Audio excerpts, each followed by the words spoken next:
Think about the last time someone told you that you were wrong, not gently, not with love, but with that particular kind of certainty that leaves no room for questions.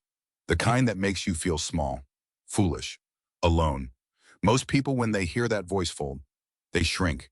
They give up on the thing they were building because doing something different feels too dangerous when the whole world is watching and shaking its head. But every now and then, maybe once in a generation, someone doesn't fold. Someone keeps digging, literally. And what happens next changes everything we thought we knew about who survives when the world turns brutal. This is the story of a 28-year-old widow, a mother of two little girls, a woman who buried her husband in the spring of 1886, and then, instead of doing the sensible thing, instead of selling her land and going back east like everyone told her to, she picked up a shovel and for 29 days alone on the Canadian prairie, she dug something into the ground that her neighbors called a fortress that made no sense. They laughed at her. They pitied her. One boy called it, but when the storm came in January of 1888, with winds that would be remembered for 100 years, every single one of those neighbors would come knocking on her door. And a widow the community had already given up on would open it. The wind sounded like a train that had lost its rails. Clara Beaumont sat on the low wooden bench beside the small iron stove, her back against the packed sod wall, her hands folded in her lap. In her right palm rested a small wooden cross, rough, uneven, carved by a man who was no longer alive. Above her 6 feet of frozen Canadian earth.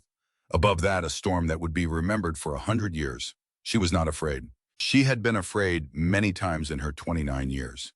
She had been afraid the day her mother put her on a coach in Trois-Rivières with nothing but a wool coat and a Bible. She had been afraid the night Etienne coughed up something dark into a rag and pretended it was nothing. She had been afraid every morning of the last 20 months of her life, but not tonight. Tonight she was something else, something she did not yet have a word for.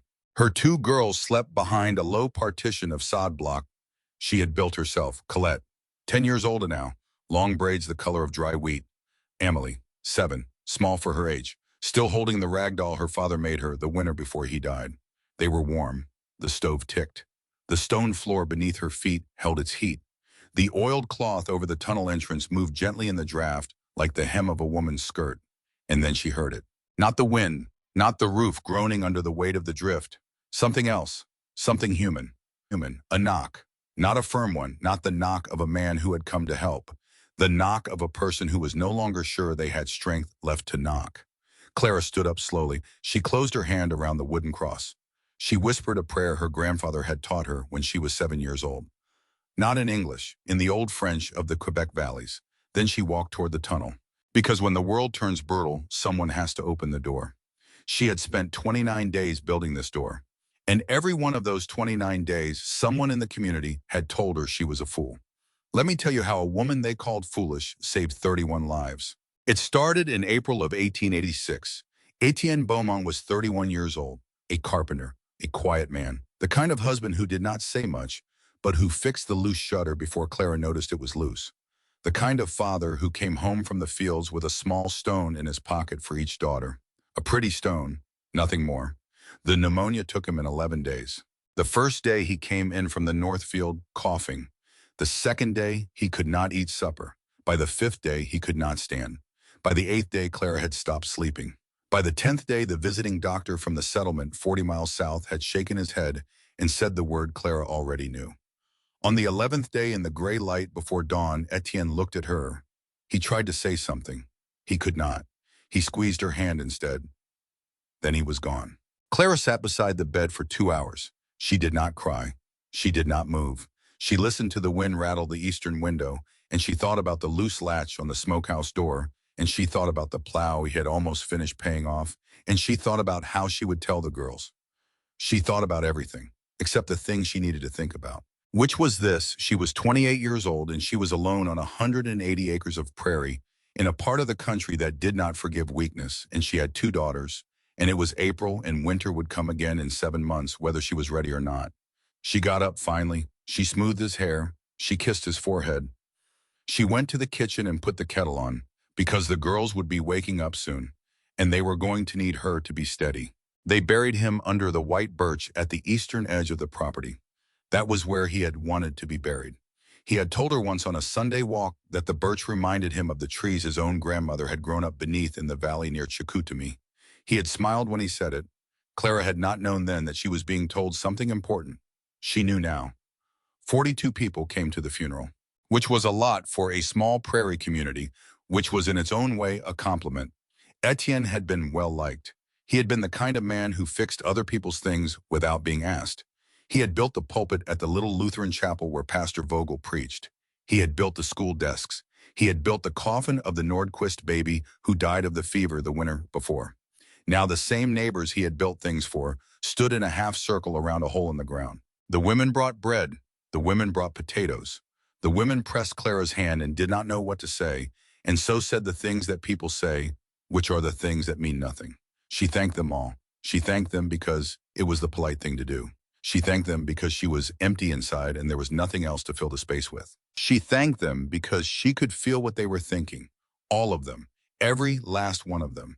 Even the ones with the kindest eyes. They were thinking that she would be gone by the end of summer. They were thinking about who might buy the land. They were thinking that a woman alone could not make it out here. Not with two small children. Not with no brother, no father, no man of any kind within 500 miles. They were being kind. They were being practical. They were being wrong. But Clara did not know that yet. Standing at the grave under the white birch, holding Colette's small hand on her left side and Amelie's smaller hand on her right, Clara Beaumont only knew one thing. She knew she wanted to lie down in the grass beside her husband and never get up again.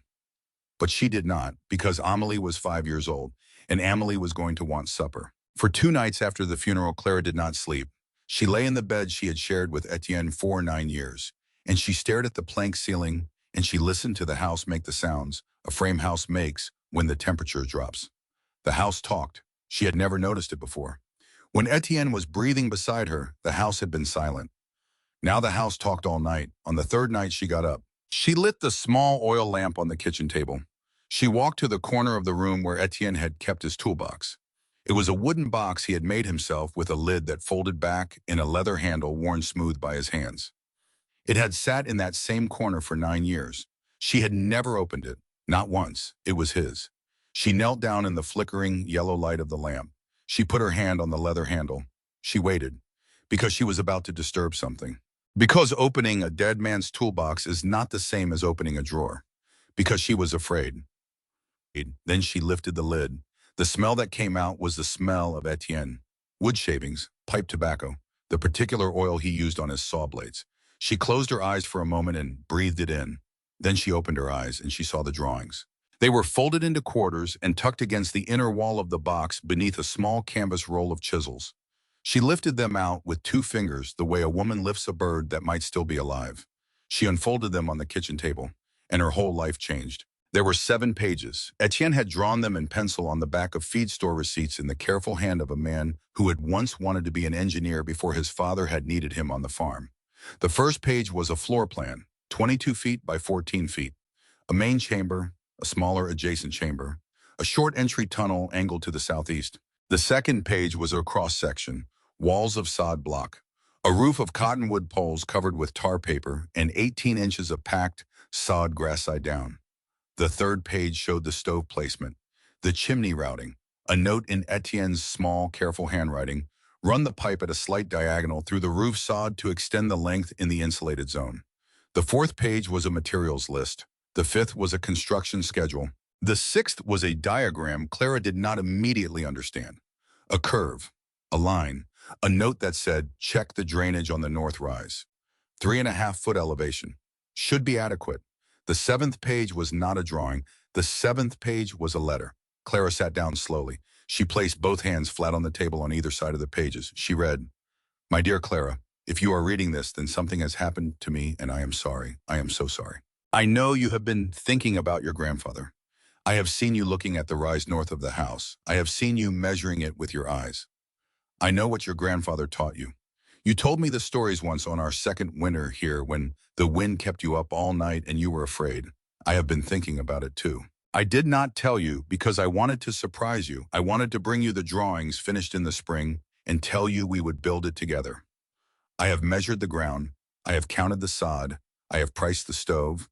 I have paid the last on the plow so you would not have that debt if I am gone. Do not sell the land, Clara. Do not go east. This is where our girls will grow up. Build the shelter. Trust the ground. Your grandfather knew things that the men in this settlement do not know. Do not be afraid to be different. Do not be afraid to be alone with your knowledge. I will be with you. Not in the way you want me to be, but in the way I can. Your husband, Etienne. Clara sat at the kitchen table for a long time. She did not cry. She was past crying in the way a woman is past crying when she has finished with tears for a while and is on to something else. She read the letter twice more. Then she folded all 7 pages carefully. She placed them in the wooden box where she kept her mother's letters. She closed the lid. She put the box on the shelf above the stove. She blew out the lamp. She went back to bed. For the first time in 3 nights she slept, because now she knew what she was going to do. Her grandfather's name was Alain Beauchamp. He had been born in 1811 in a stone farmhouse in the Beauce region of Quebec, and he had died in 1877 in a wooden farmhouse in eastern Ontario. And in between those 2 dates, he had survived 7 of the worst winters in the recorded history of French Canada, including the one they called the Great Snow of 1829. Clara had spent every summer of her childhood on his farm. Her mother would put her on the train in June and collect her again in the September, and in between she had been Alain's shadow. He had called her Ma Petite Ombre, my little shadow. She had followed him from the barn to the woodshed, to the smokehouse, to the small stone-walled root cellar he had dug into the hillside behind the house. And he had talked to her. He had talked to her the way old men talk to a child who is willing to listen, which is to say he had told her everything. He had told her about the winter of 1829 when the snow came in October and did not stop until April, and half the families in his village had died. He had told her about his own grandmother, Marguerite, who had come from Normandy in 1751 and had built the first root cellar on the family land. The ground does not lie, ma petite ombre, he had told her once. She had been perhaps 8 years old. She was helping him stack cordwood behind the smokehouse. He had stopped his work. He had looked at her with those pale gray eyes that everyone in the family had inherited, except her. When the world tells you that you are wrong, ask the ground. The ground remembers. She had nodded. She had not fully understood. Promise me one thing, he had said. She had promised. Promise me that if you ever find yourself in a place where the sky is trying to kill you, you will not build walls up. You will build walls down. She had promised again. She had been 8 years old. Now she was 28, and her husband was dead, and the sky above the Canadian prairie was going to try to kill her within 7 months, and her grandfather had been dead for 9 years, and the promise she had made in a Quebec woodshed at the age of 8 was suddenly the only thing standing between her daughters and the wind. She kept the promise. She started with the measurements. She walked the rise north of the house with a spool of twine and a wooden yardstick. She counted her paces. She marked the corners with cottonwood stakes cut from the creek. She drove each stake in with the back of a hatchet. She checked her lines twice. Etienne had been right about the drainage. Then she went to the barn and she took out the spade. The prairie sod of the Canadian Northwest was unlike anything a woman raised in the Quebec farm country had ever cut before. Dense, interlocked, a living mat of grass root and clay that had been building itself for thousands of years, one wet spring at a time. She cut for 4 hours. She managed to remove a strip of sod perhaps 6 feet long and 18 inches wide. She was going to need a rectangle 22 feet by 14 feet, dug down 5.5 feet. At her current rate, that would take her approximately 3 years. She sat down on the freshly turned earth. She looked at the sun. It was 2 hours past noon. She had not eaten since dawn. Her hands were bleeding through the leather of her work gloves. Her back had a knot in it the size of an apple. She started to laugh. Not a happy laugh. The other kind. The laugh of a woman who has just understood the size of the mountain in front of her and who does not have the strength to climb it and who cannot go back down. She laughed until she cried. She cried until she stopped. Then she stood up. She picked up the spade. She went back to work because Amélie was going to want supper. Colette got sick in the 2nd week. It came on suddenly the way sickness comes on with children. She was fine at breakfast. By supper, she was flushed. By nightfall, she was burning. Clara sat by her bed with a cold cloth and a basin of well water. The fever climbed. By midnight, Colette was speaking in a language that was not language. She was saying her father's name over and over. She was reaching for something in the air that was not there. Clara had seen a fever like this once before. In the Nordquist baby, the one Etienne had built the coffin for. Something inside her broke. She stood up from the bed. She walked to the kitchen. She put her hands flat on the table and she looked at the wall. She did not pray. She had prayed for Etienne, and Etienne had died. She just stood there. And in that moment, Clara Beaumont came the closest she would ever come in her entire life to giving up. She thought about the Eastern train. She thought about her cousin in Montreal. She was still standing at the kitchen table staring at the wall when the knock came at the door. It was not a knock she recognized. It was not the polite tap of a Sunday visitor. It was the firm, unhurried three-beat knock of a person who had come with a purpose. Clara opened the door. And on her porch, in the light of the oil lamp, holding a small canvas satchel, stood the last woman in the settlement she had expected to see. Eleanor Whitfield was 65 years old. She stood 5 feet tall in her boots. She had white hair pulled back into a knot at the nape of her neck. She wore a black wool coat that had been out of fashion for 30 years. Her eyes were the pale blue of a winter sky. Nobody in the settlement liked Eleanor Whitfield. Nobody disliked her exactly either. She was simply the woman on the far side of the community in every sense. She lived alone in a small cabin at the end of the last passable road. She kept goats. She grew herbs. She had delivered nearly every baby born in a 15-mile radius over the last 12 years. There were rumors. Some of the women said she was a witch. Some said she was worse. Nobody quite knew what the worst thing was. It was simply understood that Eleanor Whitfield was not the kind of woman a decent family invited to supper. Clara had never spoken to her. She stood in her doorway now, in her nightclothes hair, loose eyes swollen from a night of not sleeping. She stared at the small old woman on her porch. Eleanor spoke first. "Your girl is sick. How did you?" "Fiona Whitmore's boy rode past your house this morning. He said he saw you at the well 3 times before noon. A woman does not go to the well 3 times before noon unless something is wrong inside the house. Colette has a fever. It's very high. May I come in?" It was not a question. Clara stood aside. Eleanor walked past her. She set her canvas satchel down on the table. She opened it. Inside were small glass bottles, bundled herbs tied with string, a wooden mortar the size of a teacup. "Take me to her." Clara led her to the back bedroom. Eleanor stood over the bed for a long moment. She placed the back of her hand against Colette's forehead. She lifted one of the child's eyelids. She smelled the child's breath. Then she straightened up. "It's the influenza. She's been carrying it 3 days. You didn't notice because you have not been sleeping." She worked in silence for perhaps 20 minutes. She mixed. She measured. She lifted Coletta's head and pressed the small clay cup to her lips. Colette drank. Eleanor sat down on the low wooden stool beside the bed. "Now we wait." "How long?" "By morning the fever will break. In 3 days she will be walking.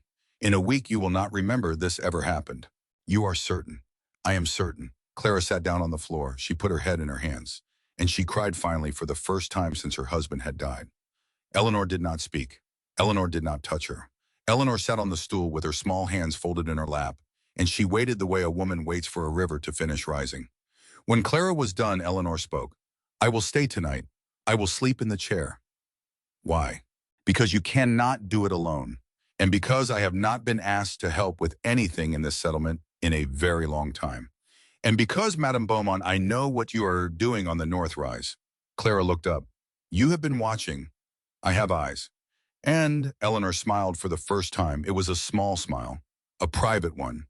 The smile of a woman remembering something she has not thought about in many years. "My own mother did the same thing in Nova Scotia in 1852. She saved the lives of 4 families in a March storm." Clara stared at her. "Then you don't think I think you are the only person in this settlement who is not a fool." She said it quietly, almost gently. Eleanor stood up. She went to the kitchen. Clara heard her put the kettle on. The old woman came back to the doorway. "Go to bed, Madame Beaumont. Sleep 3 hours. I will wake you." Clara went to bed. She slept. For the first time since Etienne had died, she was not alone. Colette's fever broke at dawn. By the 7th day, Eleanor Whitfield had become a fixture in the Beaumont farmhouse.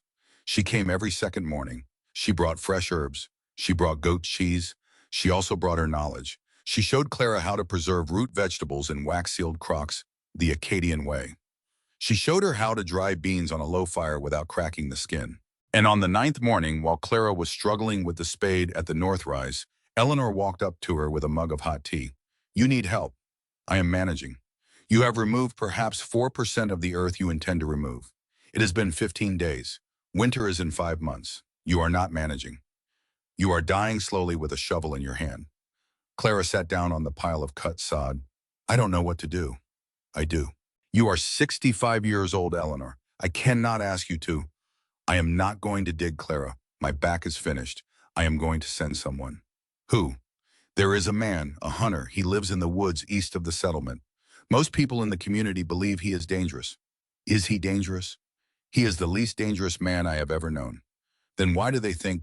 Because he lives alone, because he does not attend church, because 10 years ago he came out of the woods with a face that had seen things nobody wanted to ask about. People fill the silences of a man like that with their own imagination. How do you know him? I delivered his sister's baby in 1874.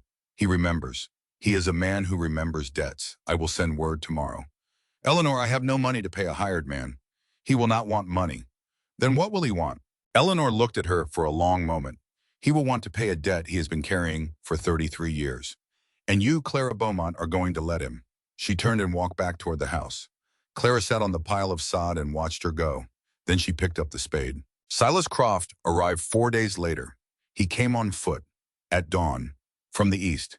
He stopped 10 paces from the well. He was 45 years old, tall, very thin. He wore a long coat of oiled canvas over deerskin trousers. His hair was iron gray and cut short. His beard was full, but neatly trimmed. He carried a canvas pack on his back and a long rifle slung over one shoulder. His eyes were dark, steady, not unkind. He set his pack down. He did not smile. Madame Beaumont, Monsieur Croft. Eleanor sent me. Yes, he looked past her toward the north rise. He studied the stakes, the pile of cut sod, the shallow rectangle she had managed to open in 15 days of work. Then he looked back at her. You are the granddaughter of Alain Beauchamp. Clara felt something tighten inside her chest. Yes. From the Beauce. Yes. How did you? I need to tell you something, madam. Before we speak of the shelter, may I sit? Of course. He sat on the low wooden bench beside the well. He set his rifle across his knees. He looked at his hands for a moment. When he spoke, his voice was quiet. In the winter of 1853, my father brought our family from Ontario west into Quebec. I was 12 years old. We were caught in a storm. We became separated from the road. We were in the woods for 2 days. My sister was 6. My mother was carrying her because she could no longer walk. He paused. On the second night, a man found us. He carried my sister on his back for 2 hours through snow that was above his knees. He brought us to his farm. He fed us. He warmed us. He kept us for 3 weeks until the roads were passable. Silas looked up. That man was your grandfather. Clara sat down on the ground beside the well. My father tried to pay him. He refused. He said one sentence. He said, Un jour quand ma petite fille aura besoin, soyez là. One day, when my granddaughter needs help, be there. Silas placed both hands on the barrel of the rifle. I was 12 years old. I heard him say it.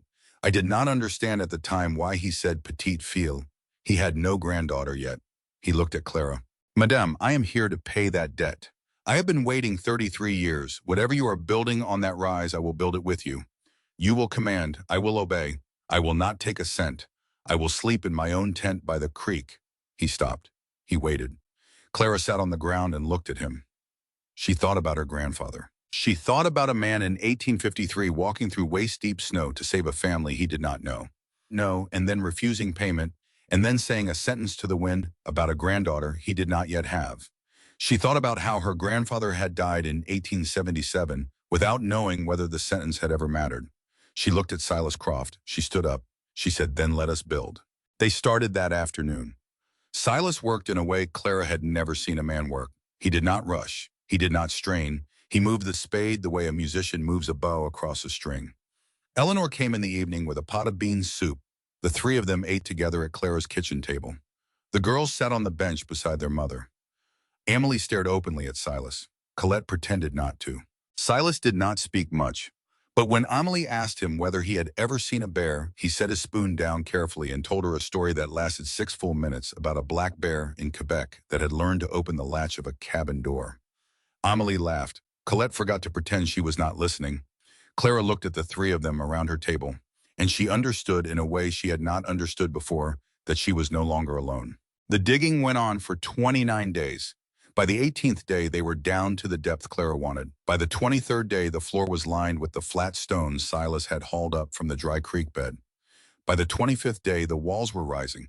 By the 28th day, the roof poles were laid. By the 29th day, the shelter stood. It stood 22 feet long and 14 feet wide. It stood on the north rise where Etienne had told her to build it. It stood with 2 chambers, a main room warmed by a stove, in a smaller adjoining cold storage room. It stood, and every family within 12 miles knew about it. They started coming in early October. Alistair Whitmore was the first. He farmed the section directly west. He arrived on a Saturday morning with his eldest son, Callum.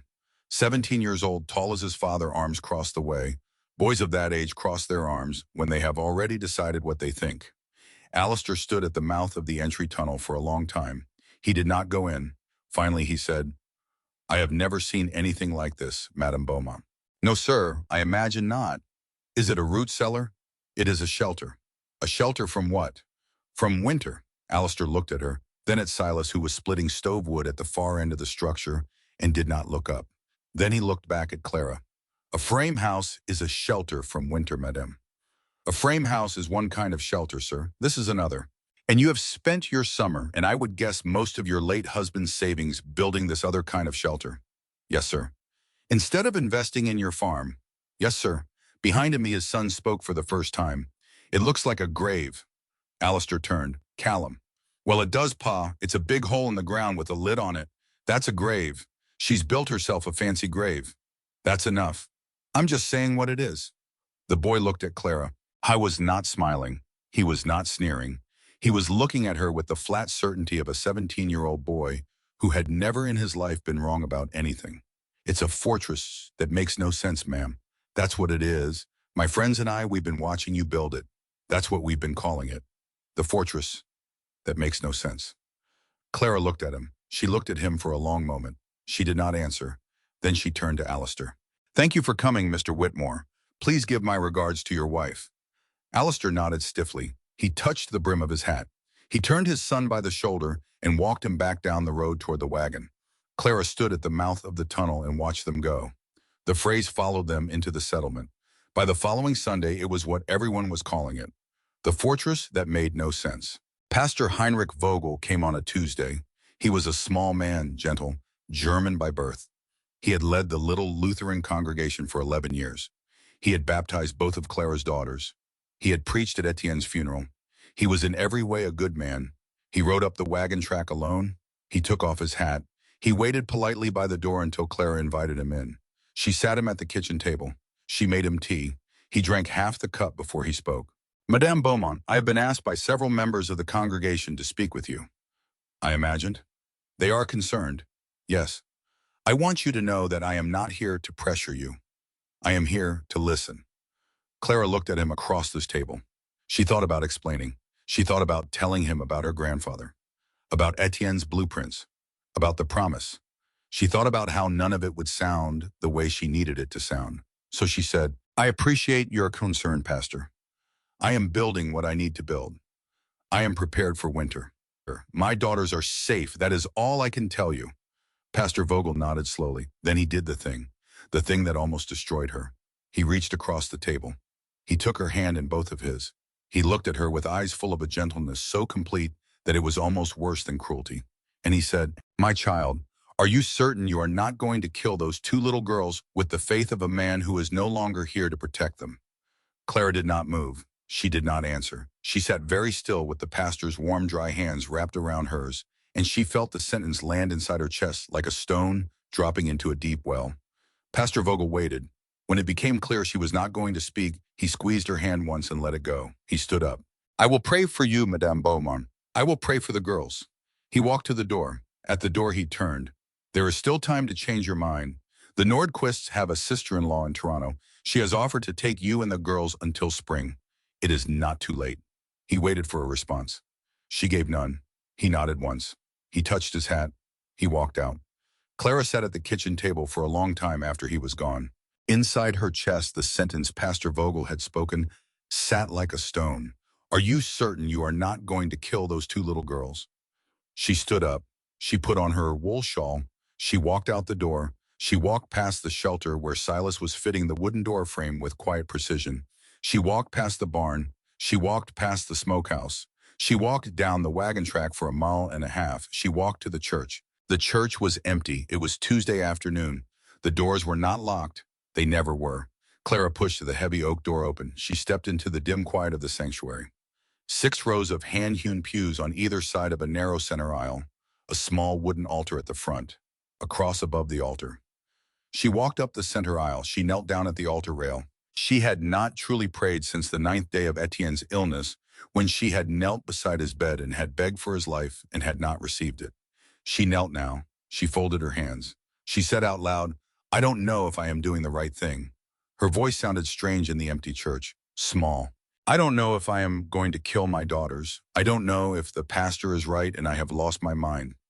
I don't know if the ground will hold. I don't know if the roof will hold. I don't know anything." She paused. "I promised my grandfather. I promised Etienne. I don't know if the promise is enough." She waited. Nothing happened. The candle did not flicker. No voice spoke. She was about to stand up when her eyes fell on the Bible. It sat on the altar, a large old Bible with a black leather cover cracked at the spine. She reached up. She took it down. She set it in her lap. She closed her eyes. She opened the Bible to a random page. She looked down. Matthew chapter 7 verse 24. "Therefore whosoever heareth these sayings of mine and doeth them, I will liken him unto a wise man, which built his house upon a rock." Clara read the verse 3 times. She read it a 4th time. The wise man built his house upon a rock.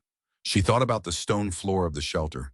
She thought about the flat creek stones Silas had hauled up in the wheelbarrow, load by load for 4 afternoons. She thought about her grandfather's voice 33 years ago in a Quebec farmyard. She closed the Bible. She placed it back on the altar. She stood up. She walked back down the center aisle. She pushed open the heavy oak door. She stepped out into the pale October afternoon. She walked the 1.5 miles home. When she reached the farm, Silas was still fitting the wooden door frame. Eleanor was in the kitchen with the girls. The smoke from the chimney rose straight up in the still air. Clara walked to the shelter. She stood at the mouth of the entry tunnel. She placed her hand flat against the packed sod wall. The wall was cool, steady, alive with the slow pulse of the earth beneath it. She whispered so quietly that even the wind did not hear her. "I'm going to trust you." Then she went inside the house and she washed her hands and she sat down to supper with her daughters and her 2 strange dear friends, and she began to eat, because winter was coming and the fortress that made no sense was going to be ready. The first snow came on the 18th of October. It came at dawn, silent, the kind of snow that does not announce itself. Clara stepped out onto the porch to draw water and stopped with her hand on the well rope. The world was white, the pump, the barn roof, the stakes marking the northern field. All of it had been rewritten overnight in a pale, quiet script that only winter knew how to write. She stood there for a long time. She was not afraid. She was something older than afraid. She was ready. The days that followed were the strange, blessed days of a Canadian autumn giving up its hold on the year. Silas built the interior partitions. He built them with the patience of a man who had never been rushed in his life. A low sod wall to divide the girls' sleeping alcove from the main chamber. A second wall to frame the entry to the coal storage room. A raised platform of flat creek stones in the northeast corner where the small iron stove would sit. He did all of it without saying more than a few sentences a day. Eleanor cooked. She cooked in a way Clara had never seen anyone cook. She cooked with a purpose that went beyond feeding people. She cooked as if she were preparing an army for a long march. She taught Clara everything as she went, and she was patient. She was patient the way a grandmother is patient with a child she loves. Because Clara understood by the second week of October that Eleanor Whitfield had been waiting her whole life for someone to teach. One evening they sat together on the porch. The girls were inside. Amelie was already asleep. Colette was reading aloud from a school book by the kitchen lamp. Silas had gone back to his tent by the creek for the night. Eleanor rocked slowly in the wooden chair Etienne had built 2 summers before he died. She was quiet for a long time. Then she said, "I want to tell you something, Clara." "Yes." "I have never told anyone this, not in 40 years. Clara set her sewing down. She waited. Eleanor looked out at the pale evening sky above the western fields. "I had a daughter." The word hung in the cold air. Her name was Anwen. She was born in the spring of 1846 in a fishing village on the western coast of Nova Scotia. Her father was a fisherman. His name was Reese. He was a good man. Quiet. Like your Silas. He fished the herring runs in the small boats. We were poor, but we were happy.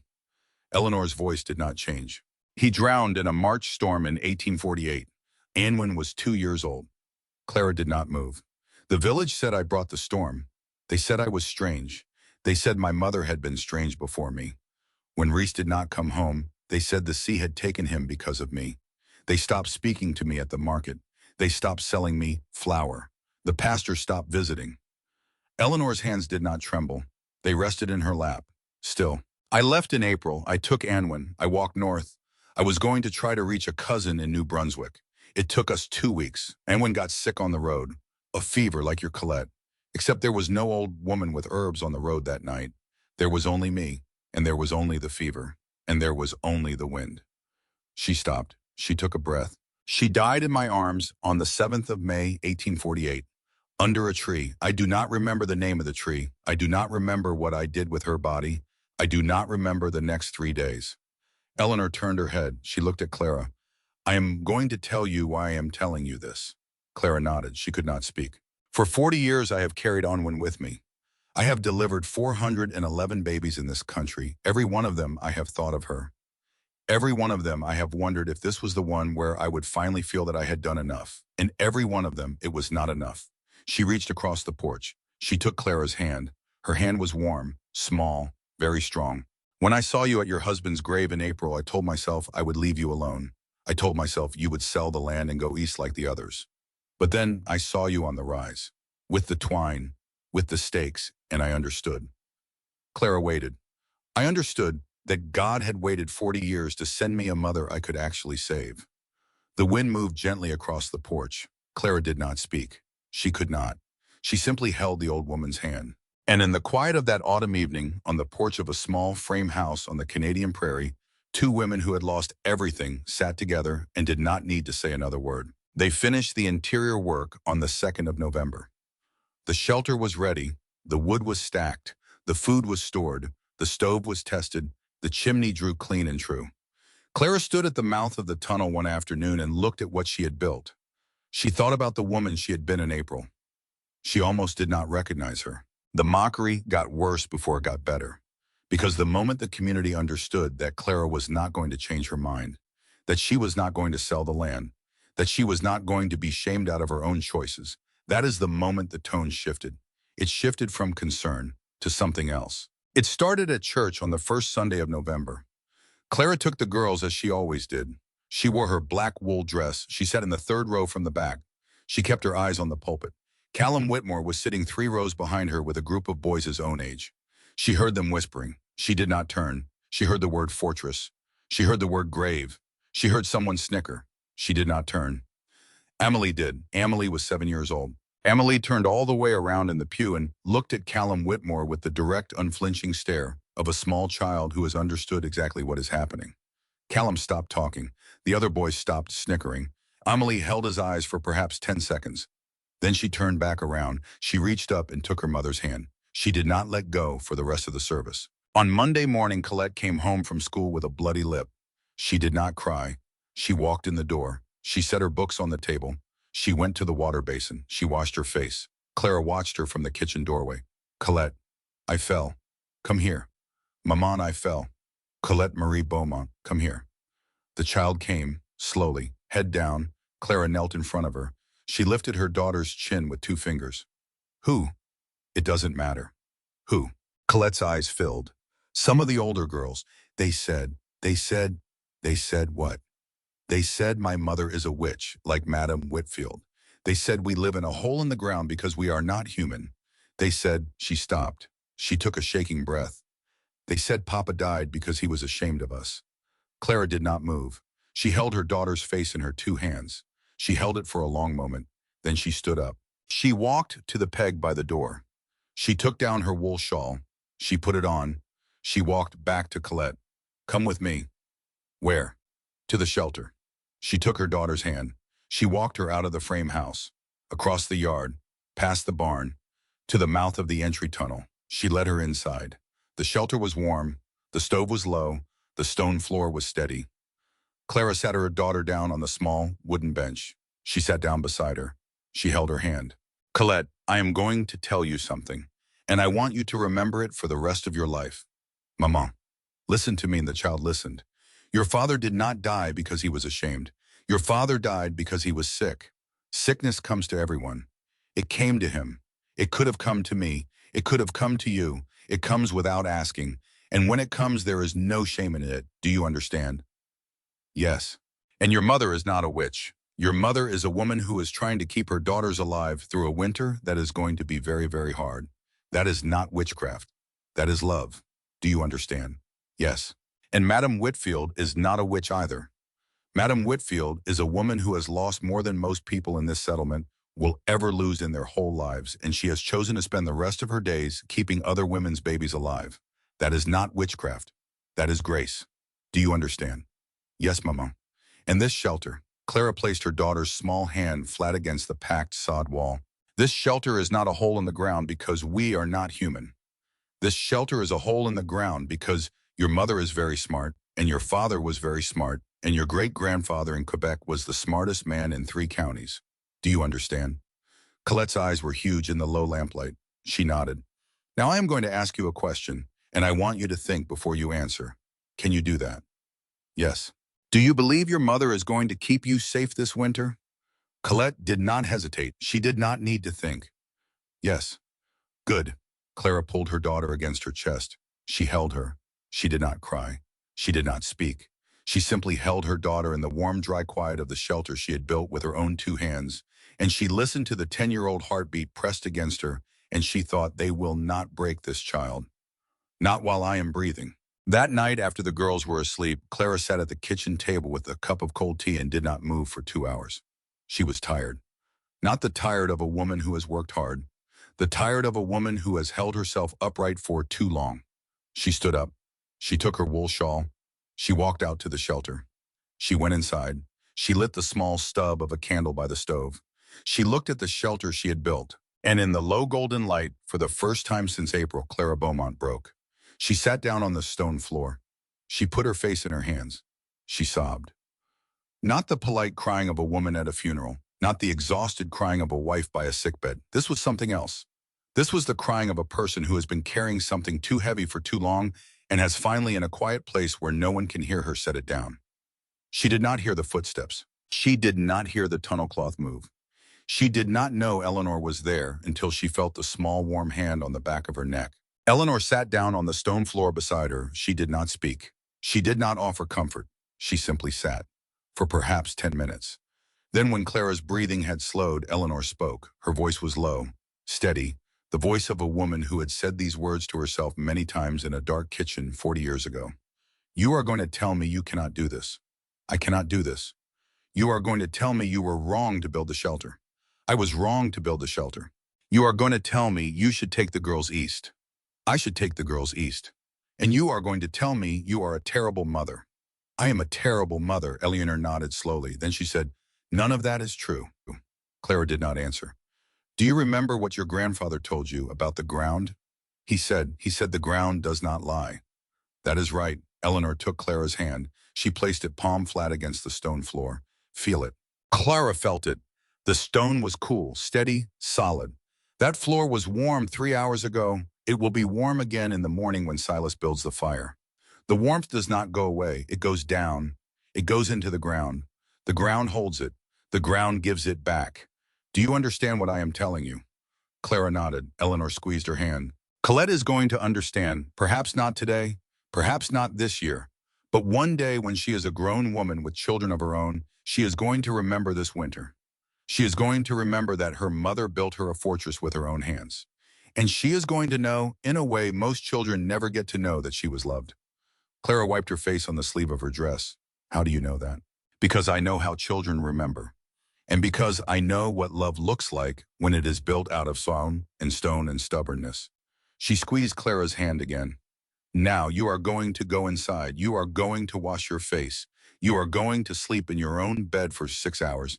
And in the morning you are going to get up and you are going to keep going. Because that is what mothers do. Clara stood up. She helped Eleanor to her feet. At the door of the frame house, Eleanor stopped. Clara, yes, you are not alone. I know. Say it. I'm not alone. But Eleanor kissed her on the forehead the way a mother kisses a daughter. Then she walked to the small guest room at the back of the house that had been hers for 6 weeks now, and she closed the door behind her. Clara went to bed. She slept. In the morning she did something she had not done in 7 months. She sat down with her daughters at the breakfast table, and she told them the story of their great-grandfather. She told them about Alain Beauchamp, about the Beauce region of Quebec, about the stone farmhouse, about the small root cellar dug into the hillside behind the barn. about the winter of 1829. She told them about the promise she had made when she was 8 years old. She told them that they were part of that promise now. She told them that they came from strong people. She told them that they were strong people. Colette listened with her chin on her hands. Amelie listened with her rag doll clutched to her chest. When she was finished, Colette said, "Maman, yes. May I help with the shelter today? You are 10 years old, my love. It is heavy work. I know, may I help?" Clara looked at her daughter. She thought about the bloody lip. She stood up. She walked to the peg by the door. She took down a small canvas apron. She handed it to her daughter. "Yes, you may help." Colette put the apron on. She did not smile. She did not need to. She walked out to the shelter behind her mother with the seriousness of a small soldier reporting for duty. Emily followed with her doll. Silas was already at work at the mouth of the tunnel. He looked up. He did not speak. He simply reached into his tool sack. He pulled out a small hand plane. He handed it to Colette without a word. Colette took it. She sat down on a low block of sod. She began very carefully to smooth the edge of a board Silas had cut the day before. Emily sat down beside her. She began to hum. Clara stood at the mouth of the tunnel and watched her two daughters work beside the quiet gray-haired man who had walked out of the woods to pay a debt her grandfather had planted 33 years ago. She thought, "I am not alone. I am not alone. I am not alone." November passed. December arrived. The temperature dropped in the way it drops on the Canadian prairie in early December, which is to say, in a way that no one who has not lived through it can fully understand. The shelter held. The shelter held beautifully. They had begun sleeping in it on the 15th of November. All of them. Clara, the girls, Eleanor in the small alcove Silas had built for her behind the cold storage room, and Silas himself in the small tent he had erected at the far end of the entry tunnel, where he insisted on remaining despite everyone's protests. The frame house was left standing, but unheated. The shelter was where they lived now, and it worked. It worked the way Etienne's drawings had said it would work. It worked the way her grandfather had said it would work. It worked the way Marguerite Beauchamp of Normandy, and later of the Beauce, had known it would work in the year 1751. The world outside was trying to kill them. The shelter did not care. On the morning of the 3rd of January, 1888, Silas came in from the entry tunnel with his rifle over his shoulder and stood at the mouth of the main chamber. He did not sit down. He did not remove his coat. He simply stood there in the low golden light of the morning fire, and Clara knew before he spoke that something had changed. "What is it?" "I need to speak with you outside." She put on her wool shawl. She followed him. They walked past the tunnel, past the wood pile, out into the open ground of the north field. Silas stopped. He turned. He pointed at the sky above the northwestern horizon. Clara looked. The sky was very pale, almost white. There was a faint, high haze that seemed to be moving too fast for the stillness of the morning air. Along the horizon, low and thin, a band of yellow-gray that Clara had never seen before. She had lived in this country for 9 years. She had never seen a sky like this. "Silas, I have seen this sky one time in my life, madam." "When?" "February 1871. My father was cutting wood in the eastern lot. He saw the sky. He came back to the house. He told my mother to bring us all inside. He said the storm coming was not like other storms. And he went back out to secure the barn. He was gone for perhaps 20 minutes. The storm hit while he was between the barn and the house." Silas paused. "We found him in the morning, 40 feet from the door." Clara did not speak. "The storm coming, madame. It is that storm. It will be here within 36 hours, and it will be worse. How much worse? I do not know. But if I am right, it will be a storm they will remember for 100 years. Clara looked at the sky. She thought about her neighbors. She turned to Silas. "How many houses can I reach on horseback today?" 9, perhaps 10 if you push it. "But madame, they will not listen." "Some of them will. Some of them will not. Then I will save the ones who will, and I will have tried with the ones who will not." Silas nodded slowly. "Take the buckskin. She is the fastest." "I will." "Madam, oh, yes. Be back before the sun sets." She looked at him. "I will." She saddled the buckskin herself. She was faster now than she had been in April. Her hands knew the leather. She swung up into the saddle in a single motion. She turned the horse west. She rode. She reached the first house in 20 minutes. It was the Thibodeau farm, a young French-Canadian couple with 4 small children. Marie Thibodeau opened the door with the youngest child on her hip. "Marie, listen to me. The sky, look at the sky. There is a storm coming. It will be here within a day and a half. It will be worse than anything you have seen. You need to bring all of the wood you have inside the house. Marie stared at her. Clara, it is a beautiful morning. Marie, please, look at the northwestern horizon. Marie looked. She did not see what Clara saw. I will tell my husband, Clara. Thank you. The door closed. Clara turned the horse. By noon, she had reached 7 houses. 7 houses. 7 polite thank yous. 7 closed doors. 7 farmers who had looked at her the way a man looks at a woman who has spent too much time alone with her own thoughts. She was cold. Her hands were numb inside her gloves. The buckskin was tiring. She rode to the 8th house. Bronwyn Kerrigan, 62 years old. Irish, widow. 3 grandchildren living with her since her daughter had died the previous spring. Bronwyn opened the door. She looked at Clara's face. She said, "Come inside, right now." Clara dismounted. She went inside. Bronwyn sat her at the kitchen table. She put a cup of hot tea in front of her. Talk. Clara talked. When she was finished, Bronwyn sat down across from her. Beaumont. Yes. I have lived in this country for 31 years. I have buried a husband, a son, and a daughter. I know when to listen to a woman who is telling me the truth. And you are telling me the truth. I will pack. If it gets bad, we will come. Clara closed her eyes for a moment. Thank you. Thank yourself. You rode 9 miles in the cold to warn a woman most of the settlement does not speak to. That is not thanks I owe you. That is a debt. Clara stood up. She squeezed the old Irish woman's shoulder. She went back to the horse. The 9th house was the Lindqvist, Swedish family. 7 of them, 2 adults, 5 children. The youngest was 7 weeks old. Sigrid Lindqvist listened with the baby against her shoulder. She did not interrupt. When Clara was finished, she nodded once. My mother told me stories about the winter storms in northern Sweden. There is a sky she used to describe. I have never seen it until this morning. Then you believe me. I believe you. We will come tonight if we can. Tomorrow morning at the latest. Clara nodded. She turned the horse. The 10th house was the Whitmore farm. She had saved it for last. She rode up the wagon track just after 2 in the afternoon. Alistair Whitmore was in the yard splitting wood. Callum was carrying an armload of split logs toward the woodshed. They both stopped. They both stared. Clara did not dismount. Mr. Whitmore, I have come to give you a warning. There is a storm coming. It will be here within a day. It will be worse than anything in this country's memory. I have built a shelter that will hold heat through anything. If your wood runs low, if your walls freeze, if your children are in danger, bring your family to my farm. The door will be open.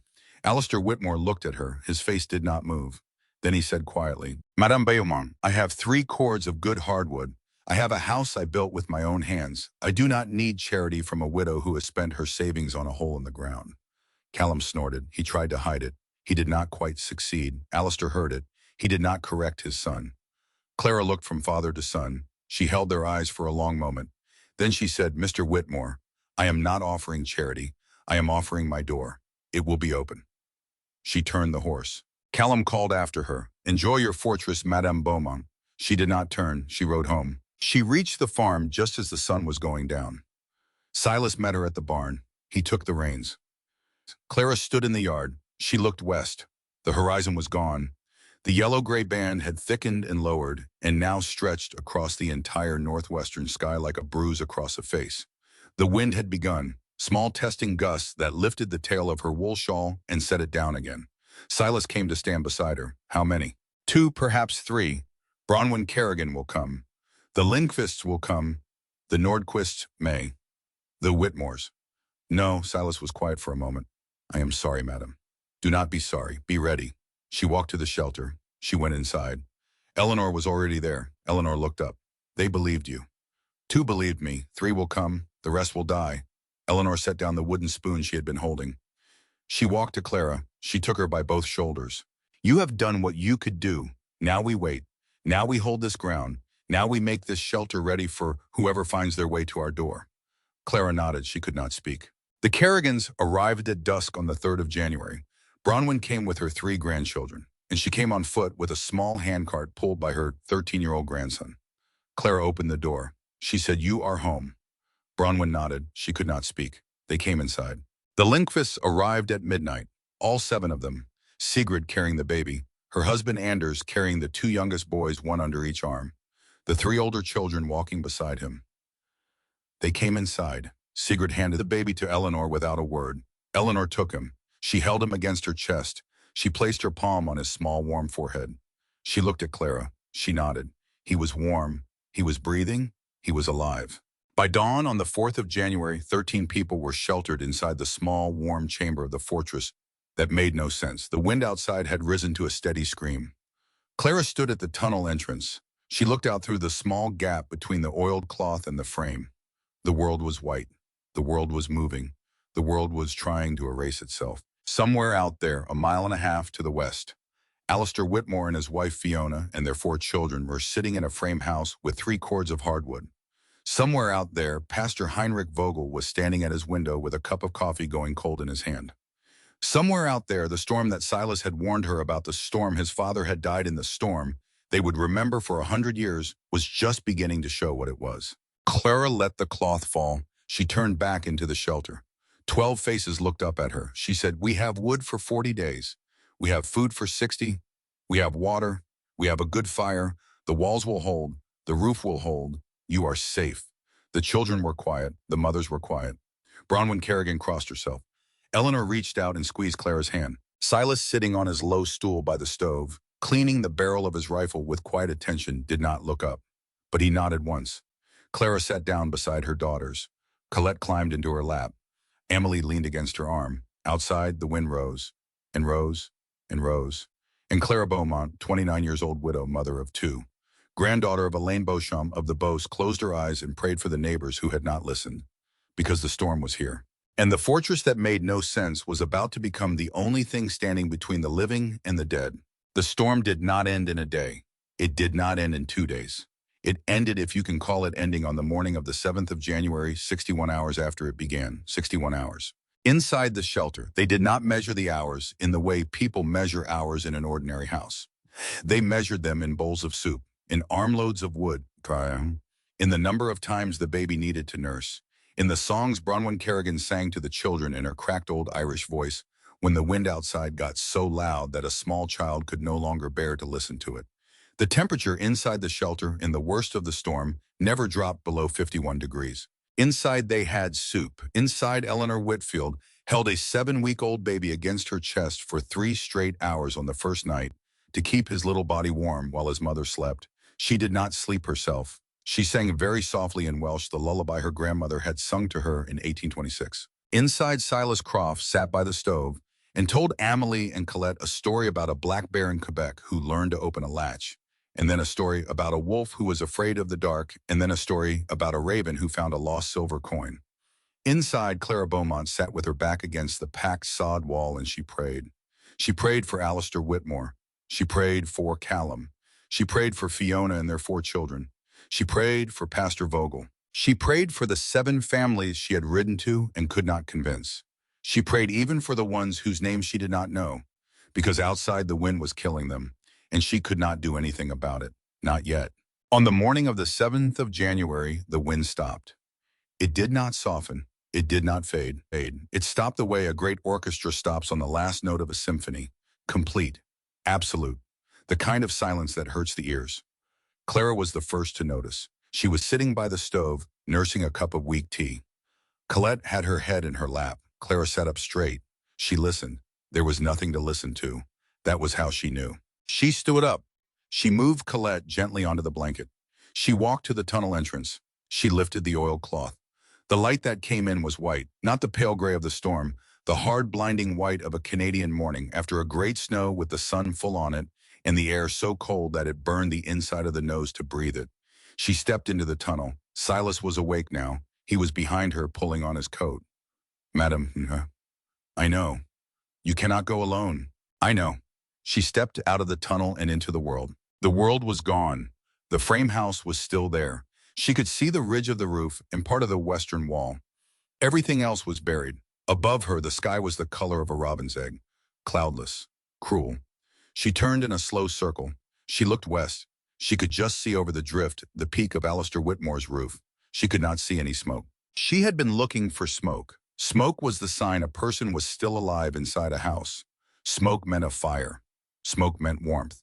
Smoke meant hope. There was no smoke. She stood in the yard for perhaps 10 seconds.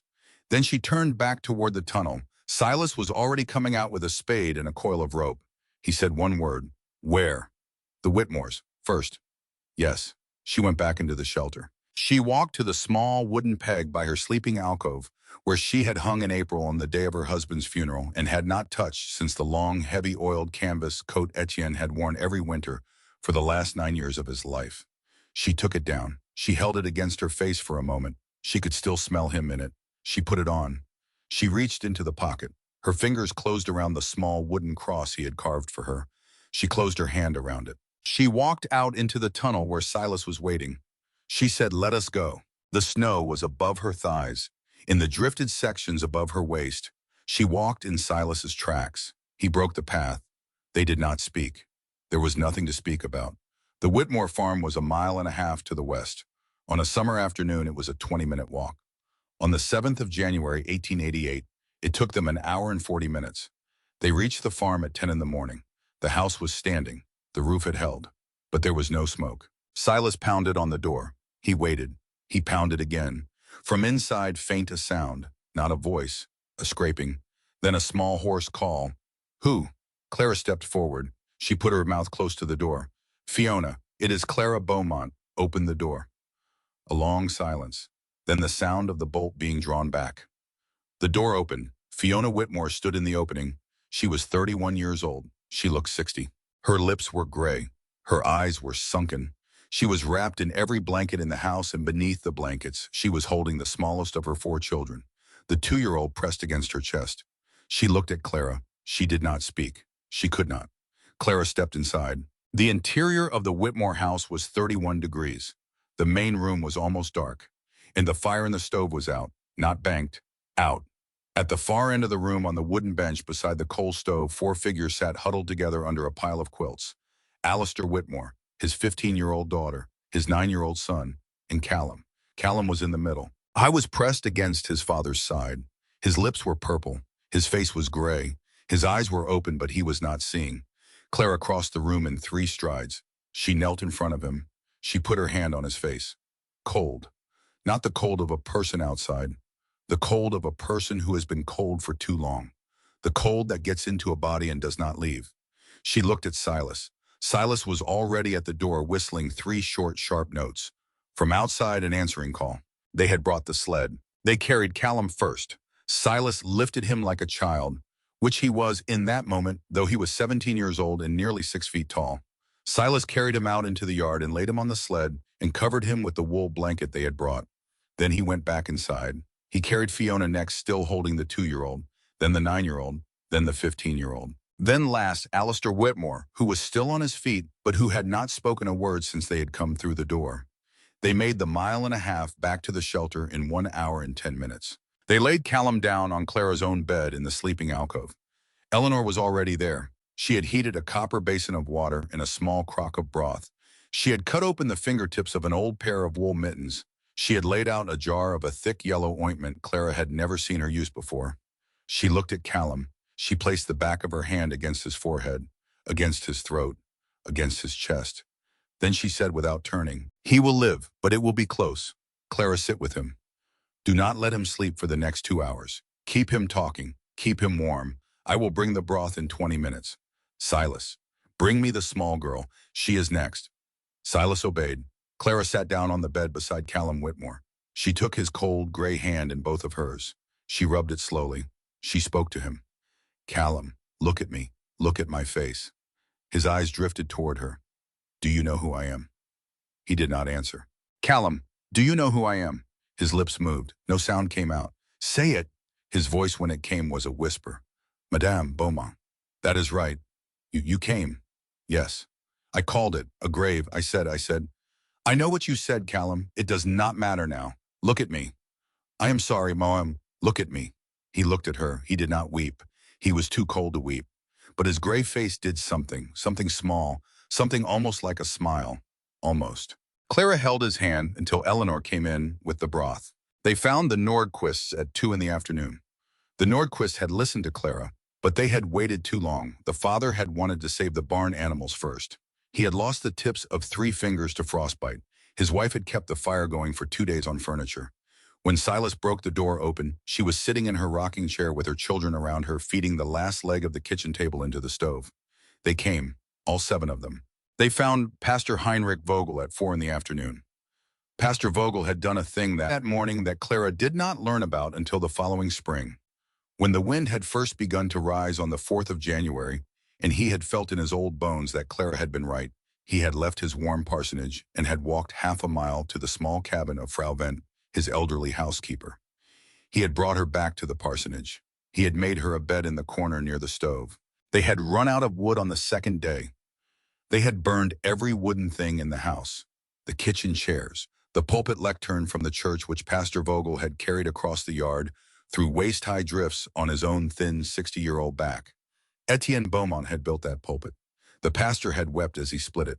When Silas broke open the door at 4 in the afternoon, Pastor Vogel was on his knees beside Frau Wendt, holding her hand, saying the psalm about the shepherd. She was still alive. Barely. They came. They found the Rodzinskis at dusk. They found the Thibodeaus at dusk. They found the Kerrigan neighbors at 8 in the evening. Silas made the run alone. He came back 3 hours later carrying a 2-year-old boy and leading his mother by the hand. The father had died. He had gone out to find firewood on the second morning of the storm. He had not come back. By midnight of the 7th of January 28, people were sheltered inside Clara Beaumont's fortress that made no sense. By dawn of the 9th, after Silas made 2 more expeditions to families further out, that number was 31 people, in a chamber that was 22 feet long and 14 feet wide. They slept in shifts. They ate in shifts. The children slept on blankets on the stone floor. The adults slept sitting up against the walls. The stove burned continuously, tended by Silas, who did not sleep for the first 48 hours. Eleanor moved among them like a small, white-haired queen. She checked frostbite. She rubbed the ointment into gray fingers and toes. She spoon-fed broth to those who could not lift their own arms. She held the Lindqvist baby against her chest while his mother slept. Clara cooked. She cooked bean soup in the big iron kettle, one pot after another after another. She cooked cornmeal porridge. She cooked hard biscuits on the flat stone top of the stove. She did not sleep either for the first 30 hours. She simply worked. And on the second afternoon, when the immediate crisis had passed, when the children were fed and the frostbite had been treated and the fire was steady, Clara sat down on a low wooden stool in the corner of the chamber, and she looked out over the crowd of 31 people that her hands had built a shelter to save, and something inside her opened. Not tears, something older than tears. She thought Etienne. Grand-père, are you seeing this? Are you seeing what we built? On the 4th day, Pastor Heinrich Vogel did something. He had been sitting quietly on a folded blanket against the eastern wall for 2 days. He had barely spoken. He had eaten what was put in front of him. He had thanked Clara each time. On the afternoon of the 4th day, he stood up. He walked to the center of the chamber. He was a small man, thin, gray. His coat was still on his shoulders. His white pastor's collar was crooked at his throat. He cleared his throat. The room went quiet. 31 faces looked at him. He looked at Clara. Then he sank to his knees on the stone floor. He said, "Madame Beaumont." Clara set down the wooden ladle she was holding. She stared at him. "Pastor, get up. The floor is cold." "No, I will not get up until I have said what I have come here to say." The room was very still. Even the smallest children were quiet. "In October, I sat at your kitchen table. I took your hand. I asked you if you were certain you were not going to kill your daughters with the faith of a dead man. I asked you that, to your face, in your own home, 10 weeks after you had buried your husband." He paused. His voice trembled. "I have thought about that sentence every day since I have been in this chamber. Every hour, I have thought about the woman who sat across from me at that table. I have thought about the shelter she was building. I have thought about the fact that a widow whom I doubted, whom I condescended to, whom I offered to send away like a foolish child, is the woman who has kept me alive for the last 4 days. And not only me, all of us, every soul in this room." Nobody spoke. Pastor Vogel bowed his head. "I ask you, Madame, to forgive me, and I ask my God to forgive me, because I forgot the first thing that a pastor is supposed to remember, which is that God does not send his wisdom only to the people we expect to receive it. Sometimes he sends it to a widow with a shovel. And when we are too proud to see it, we do not become wise. We become fools." He was silent. Clara did not move for a long moment. Then she walked across the chamber. She knelt down beside him. She took his hand. She said quietly so that only he could hear, "Pastor, stand up, please. You asked me a hard question because you loved my daughters and you were afraid for them. That was not cruelty. That was love. I have thought about your sentence too, every day. And do you know what your sentence did? He looked at her. Your sentence sent me to the church that afternoon. I had not prayed in months. I knelt down at the altar and I asked God for a sign. And I opened the Bible and I read the verse about the wise man who built his house upon a rock. And I looked at the stone floor of the shelter I had not yet finished building. And I understood. She smiled at him, small, gentle. You did not send me away from God, Pastor. You sent me to him. If you had not asked me that question, I would not have gone to the altar that day. I owe you my faith. I owe you these 31 lives.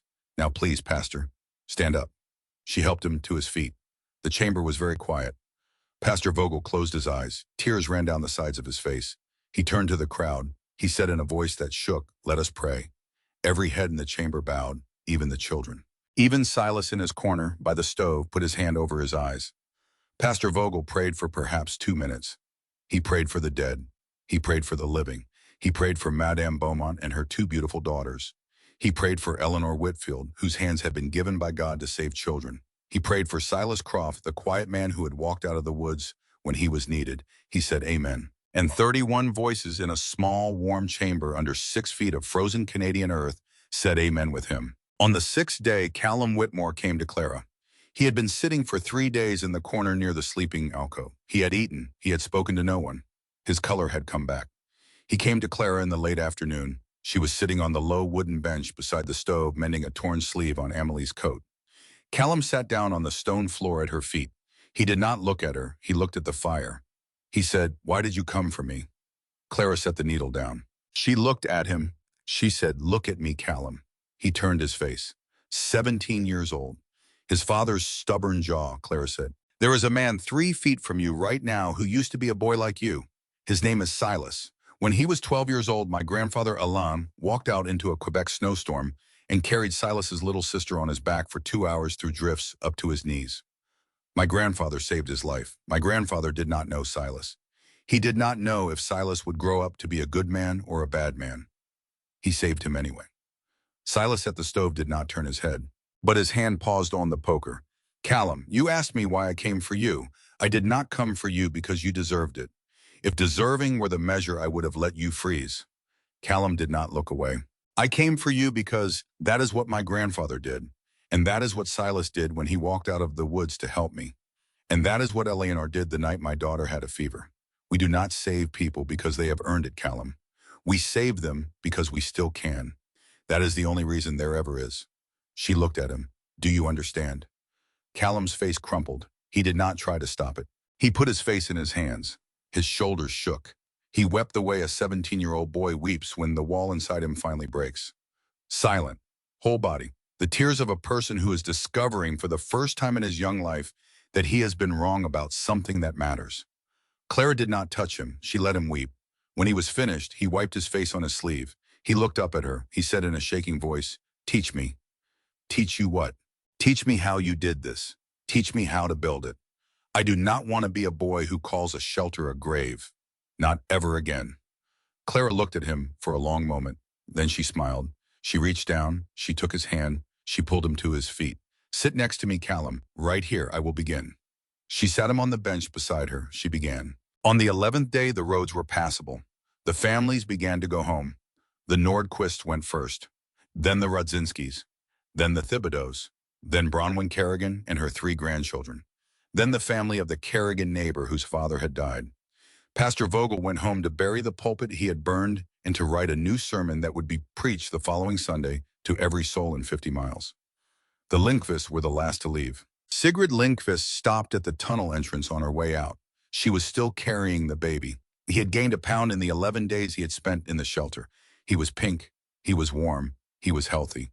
She turned to Clara. She said in her careful accented English, "Madame Beaumont, my mother in Sweden had a phrase. She said it about the women in our village who were healers and midwives and the ones who knew things nobody else knew.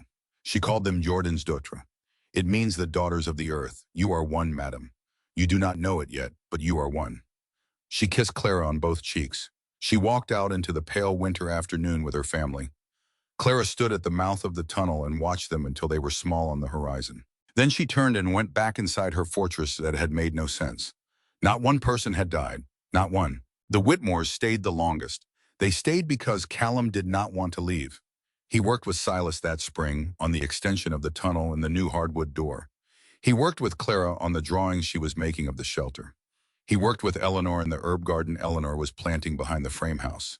He listened. He asked questions. He remembered everything. He would spend the rest of his life designing shelters for families across the Western Territories. Many lives over the decades that followed would be quietly saved by the drawings he made as a grown man. He would say always, when asked why he had chosen that work, that his teacher had been a widow named Clara Beaumont, who had pulled him out of a freezing house on the morning of the 7th of January, 1888, when he was 17 years old and had held his cold gray hand while he learned to say her name again. In the spring of 1888, Silas Croft came to Clara.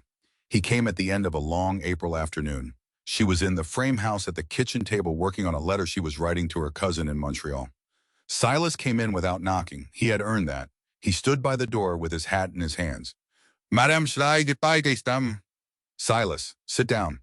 I will stand. She set the pen down. She waited. I have paid my debt. You have paid it 100 times. I have kept my grandfather's word. You have kept it beautifully. He nodded. He looked at his hat. I told you when I arrived that when the work was finished, I would go back to the woods. Clara's heart did a small thing inside her chest. She had known this was coming. She had been dreading it. Yes, I have been thinking about that all winter, all spring. He looked up. Madame saw him. I have lived alone in the woods for 30 years. I do not know how to be around people. I am not good at it. But, he stopped. He turned the hat in his hands. I would like to ask permission to build a small cabin on the far corner of your east field, where the two creeks meet. I would not disturb your household. I would come only when you needed me. I would hunt for the winter meat. I would chop wood. I would be there. And that is all. Clara stared at him. Silas, you do not have to say yes, madame. I understand it. Silas, yes. When would you like to start building? His face did the thing his face did not do very often. It smiled, small, almost hidden by the beard, but it smiled. Tomorrow, madame. Then start tomorrow. She stood up. She walked around the table. She took the hat gently from his hands. She set it on the table. She took both his weathered hands in hers. She said, Silas Croft, welcome home. He could not speak. He nodded once. Then he turned and walked out into the April afternoon. Eleanor moved into the frame house in May. It was not a discussion. It simply happened. One afternoon, she came to Clara and said, my cabin is falling down. It has been falling down for 7 years. I do not have the strength to fix it anymore. Clara said, there is a room at the back of my house. Eleanor said, I know. I have been thinking about it. Clara said, move in this week. Eleanor said, Thursday. And on Thursday, Silas hitched the wagon and drove Eleanor's small collection of belongings from her tumble-down cabin at the end of the last passable road to the frame house on the North Rise in Eleanor Whitfield. 66 years old, midwife and herbalist, and the woman who had once been the mother of a 2-year-old named Anwen, came home to a family that was not related to her by blood and had chosen her anyway. Colette began calling her grand-mère. Amélie began calling her grand-mère. Eleanor cried the first 3 times, then she stopped crying. Then she began to answer to it. 14 years passed. 14 years passed differently on a Canadian farm than they do in other places. They pass in seasons, in harvest, in first snowfalls, in the growing bones of small children. Colette turned 24 in the spring of 1902. She had become a teacher. She taught the small children of the settlement in the same schoolhouse where she had once come home with a bloody lip. 2 of her students that year were the grandchildren of Alistair Whitmore. Emily turned 21 that summer. She had done something no one in the settlement had expected any girl to do. She had gone to the small technical college in Winnipeg. She was studying engineering. She wrote long letters home every week. Silas kept them all in a wooden box beside his bed in the cabin at the creek. Callum Whitmore was 33. He was married to a schoolteacher from Winnipeg named Margaret.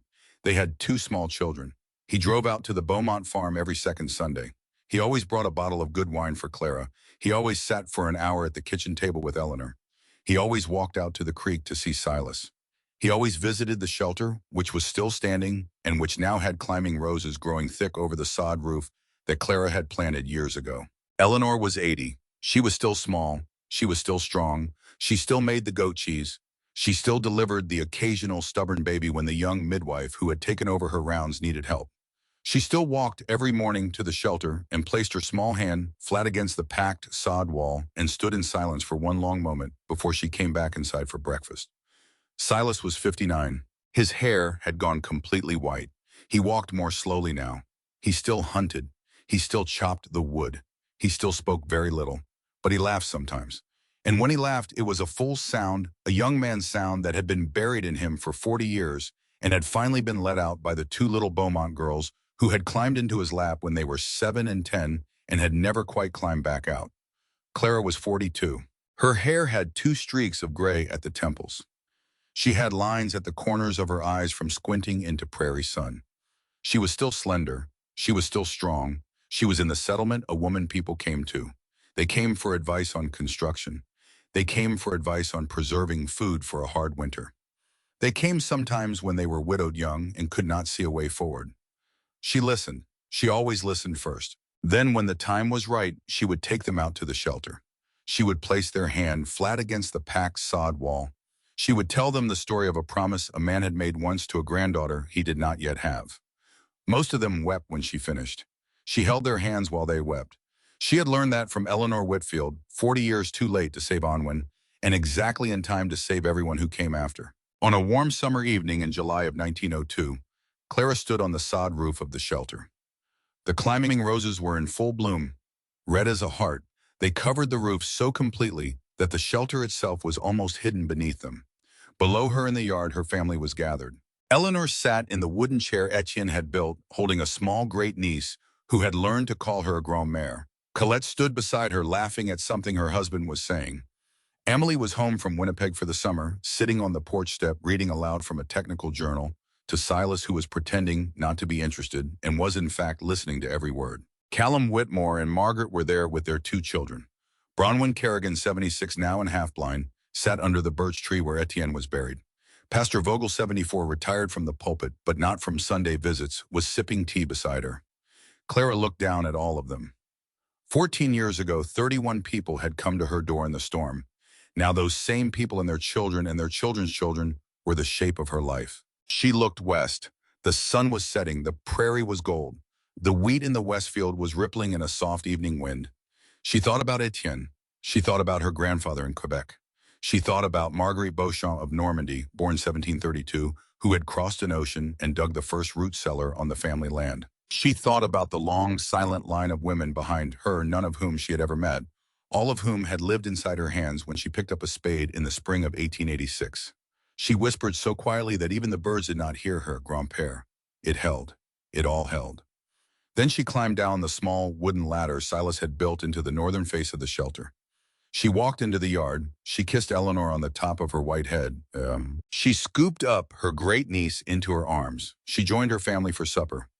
The wooden cross that Etienne had carved for her all those years ago was in her apron pocket. It was always in her apron pocket. It always would be.